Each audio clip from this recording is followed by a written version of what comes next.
అందరికీ నమస్కారం. స్వచ్ఛమైన రెక్కలతో ఎగిరిన ఓ ప్రేమ కథ అని డాక్టర్ కేజీ వేణుగారు ఒక కథను రాశారండి. అంతకన్నా ముందు ఒక చిన్న మ్యాటర్ పెట్టారు. అది చదివి మీకు ఈ కథను వినిపిస్తాను. మొక్కపాటి నరసింహ శాస్త్రి గారి బారిస్టర్ పార్వతీశం నవల గురించి ఎవరు మాట్లాడినా అందులో పార్వతీశం హాస్యం గురించి, ఆయన అమాయకత్వం గురించి ప్రధానంగా మాట్లాడతారు. ఈ నవల్లో పార్వతీశాన్ని అమితంగా ప్రేమించిన ఆంగ్ల యువతి పాత్ర గురించి ఎవ్వరూ ఇంతవరకు ప్రస్తావించలేదు. ఆ పాత్ర మనోభావాలను మీకు అందించే క్రమంలో ప్రత్యేకంగా ఈ వ్యాసం మీకోసం అంటూ ఆయన రాశారు. అది నేను చదివానండి. చాలా బాగుంది, నాకు చాలా నచ్చింది. మీతో కూడా పంచుకోవాలనుకున్నాను, అందుకని ఇది చదువుతున్నాను. దాదాపు 100 సంవత్సరాలుగా నా గుర్తింపు కోసం గాలిస్తూనే ఉన్నాను. నా కన్నీటి చుక్కల చిరునామా పాఠకుల జాలి చూపుల్లో ఒక ప్రతిబింబమై వెలిగే ఆ దృశ్యం కోసం ప్రతి తెలుగు లోగిలి గడప గడప దగ్గర నా కళ్ళను అతికించి ఎదురు చూస్తూనే ఉన్నాను. బారిస్టర్ పార్వతీశం నవల పుటల్లో అట్టడుగున కూరుకుపోయిన నా శిరస్సును తండ్రిగా నిమిరే ఓ సాహిత్య అభిమానుల చేతుల కోసం ఇన్నాళ్ళు ఎంతగానో తప్పించిపోయాను. ఖండాలకు అవతల ఇంగ్లాండ్లో దేశంలో పుట్టిన నేను దాదాపు 10 దశాబ్దాలుగా దర్జాగా మీ మధ్యనే తిరుగుతున్నాను. మహారచయిత మొక్కపాటి నరసింహశాస్త్రి గారు నవల్లో సృష్టించిన సన్నివేశాలను వేదికగా చేసుకొని నా ప్రేమను, నా ఆవేదనను, నా కన్నీళ్లను మీ ముందు ఉంచుతున్నాను. బారిస్టర్ పార్వతీశం నవలను చదివిన వారికి నేను ఒక పాత్రను మాత్రమే, కానీ ఈ పాత్రకు ఒక మనసు, ఓ ప్రేమ ఉంటుందని చెప్పే ప్రయత్నమే ఇది. ఇంతకీ ఈ ఇంగ్లీష్ వనిత ఎవరన్నది కదూ మీ సందేహం. ఆలస్యం లేకుండా నా పరిచయాన్ని నేనే నిర్వహిస్తాను. హాస్య నవల అనగానే తెలుగువారికి వెంటనే గుర్తొచ్చే బారిస్టర్ పార్వతీశం నవల్లో ఒక ప్రేమికురాలి పాత్రను నేను. నవల్లో నా పేరు ప్రస్తావించవలసిన అవసరం ఎక్కడా రాలేదు. పార్వతీశం పట్ల సుసంపన్నమైన ప్రేమానురాగాలతో జీవం నింపుకున్న పాత్రను నేను. తనువు మట్టిలో కలిసేదాకా మనసులో ఒకరికే స్థానమన్న సిద్ధాంతానికి హారతిలిచ్చే నైజానికి వారసురాల్ని నేను. పార్వతీశాన్ని నేను మనసారా ప్రేమించాను. ఆ ప్రేమ జ్ఞాపకాలతోనే చివరిదాకా బ్రతికాను. చనిపోతూ కూడా నా ప్రేమను పంచుకున్న పార్వతీశాన్ని, శ్యామ్ను నా కౌగిట్లో ఊహించుకునే కళ్ళు మూశాను. నరసాపురం దగ్గర మొగల్తూరులో పుట్టిన శ్యామ్ బారిస్టర్ చదువు కోసం ఇంగ్లాండ్ వచ్చాడు. ఎడింబరాలో చదువు సాగిస్తున్నాడు. వేసవి సెలవుల్లో శ్యామ్ ఐర్లాండ్ వైపునున్న సముద్ర తీరానికి వెళ్ళాలనుకున్నాడు. రైలు ఎక్కాడు. అందులో నేను ఉన్నాను. అదే మా మొదటి పరిచయం. శ్యామ్ నవ్విన నవ్వు నాకు ఎంతగానో నచ్చింది. శ్యామ్తో ఆ రైలు ప్రయాణం చాలా కొత్త అనుభూతినిచ్చింది. మా ఇద్దరి మధ్య మాటలు మమ్మల్ని ఆత్మీయులుగా మార్చాయి. రైల్లో శ్యామ్ ప్రవర్తన నాకెంతగానో నచ్చింది. నన్ను ఆ క్షణంలో ఓ దేవతా స్వరూపంగా శ్యామ్ చూశాడు. దిగవలసిన స్టేషన్ రాగానే ఎవరి దారిని వాళ్ళు వెళ్ళిపోయాం. తర్వాత ఓ రోజు బజార్లో హఠాత్తుగా శ్యామ్ ఎదురయ్యాడు. అతన్ని చూడగానే ఏదో గొప్ప సంపద లభించినంత ఆనందపడిపోయాను. ఎలా ఉన్నావని నేనే పలకరించాను. శ్యామ్ కూడా చాలా సంతోషంగానే కనిపించాడు. నేను ఉద్యోగం చేస్తున్న విషయం విని నా బాధ్యతలు పంచుకునే వ్యక్తి ఎవరు లేరా అని అడిగాడు. మీలాంటి ఉత్తములు దొరకాలి కదా అన్నాను నేను. ఎందుకో అతడి కళ్ళు ఆ క్షణంలో మెరిశాయి. రెస్టారెంట్లో కాఫీ తాగి చేతులు కలిపి గుడ్ నైట్ చెప్పాను. శ్యామ్ చేతుల్ని నా చేతులు ఎందుకో వదలడం లేదు. అతని స్పర్శలో ఏదో మాయ ఉందనిపించింది. అతి కష్టం మీద నా చేతిని వెనక్కి తీసుకుని చకచకా వెళ్ళిపోయాను. వెనక్కి చూస్తే శ్యామ్ ఇంకా అక్కడే నిలబడి నా వైపే చూస్తున్నాడు. ఇంటికొచ్చాక అద్దంలో నన్ను నేను చూసుకున్నాను. ఆశ్చర్యంగా శ్యామ్ అందులో కనిపిస్తున్నాడు. అర్ధరాత్రి దాటినా నిద్ర రావడం లేదు. శ్యామ్ను చూస్తే చాలన్న కోరిక మనసంతా దహించుకుపోతోంది. నాకు బాగా తెలుసు, ఈ కోరిక శారీరక సుఖం కోసం వికృతంగా తయారైన ఆకారం కాదది.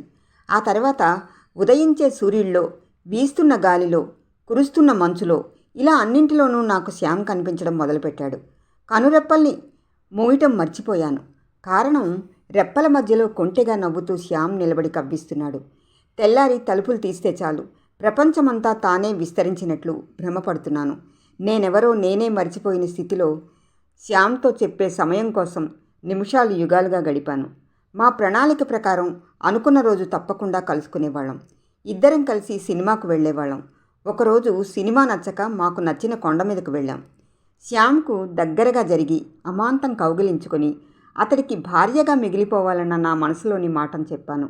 అతన్ని నా వైపుకు తిప్పుకొని, ఏ స్త్రీ కూడా తన భావాలను సిగ్గు విడిచి ఇలా చెప్పదు. నేను సిగ్గులేందానని మాత్రం అనుకోకు అంటూ కన్నీళ్లు పెట్టుకున్నాను. ఆ కన్నీళ్లను తన చేతులతో తుడుస్తూ ఉంటే శ్యామ్ను నా గుండెలకు హత్తుకున్నాను.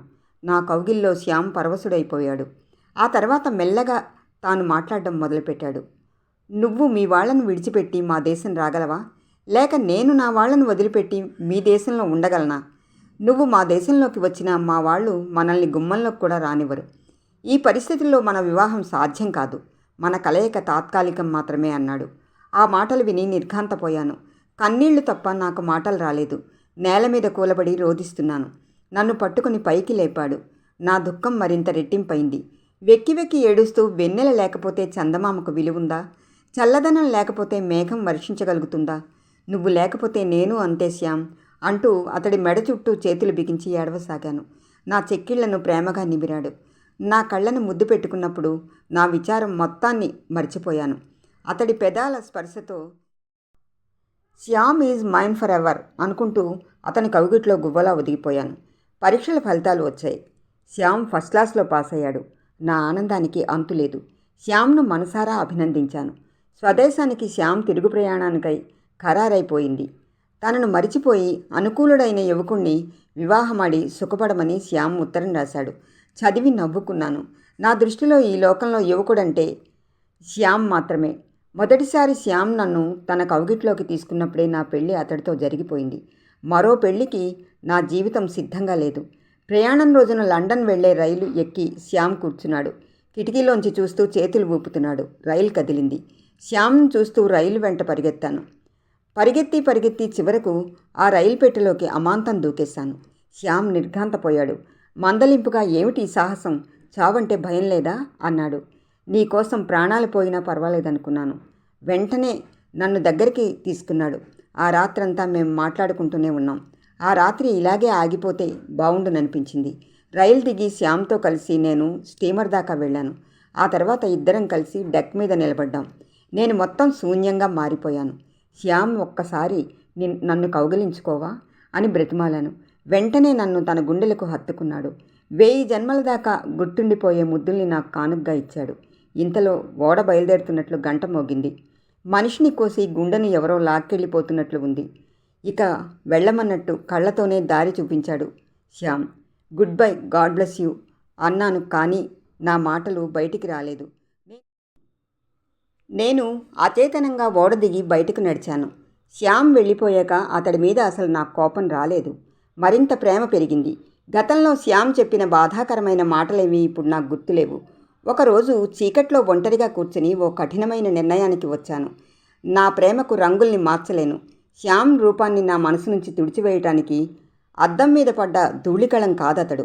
నాలో ప్రవహిస్తున్న ఓ జీవకణం. ఊపిరి లేకపోయినా బ్రతకగలనేమో కానీ శ్యామ్ ఊసులు లేకుండా అసలు బ్రతకలేను. చివరిదాకా నేను ఇలాగే బ్రతకాలి. బ్రతికి చూపించాను కూడా. ఇది నా ప్రేమ కథ. నవలా రచనలో ప్రతి పాత్ర రచయిత కలం ఆదేశాల పరిధుల్లో మాత్రమే ఒదగబడుతుంది. ఆ నవల పాఠకుల చేతుల్లోకి వచ్చిన తర్వాత పాత్రలన్నీ స్వేచ్ఛాజీవులవుతాయి. వ్యాఖ్యానాల కోసం ఎదురు చూస్తాయి. నవల్లో కనిపించని, వినిపించని మనోభావాలను సంపూర్ణంగా ఇలా పంచుకుంటాయి. రచయిత ఆలోచన బావిలాంటిది. అందులో నుంచి ఎవరైనా ఎన్ని నీళ్లైనా తోడుకోవచ్చు. ఉత్తమ ప్రేమికుల జాబితాలోకి ప్రవేశించే అర్హత నా పాత్రకు ఉంటే నా గురించి కూడా మాట్లాడండి, చర్చించండి, 4 ముక్కలు రాయండి. నన్ను ఒక స్వచ్ఛమైన ప్రేమికురాల్లా గుర్తించండి, ఆదరించండి.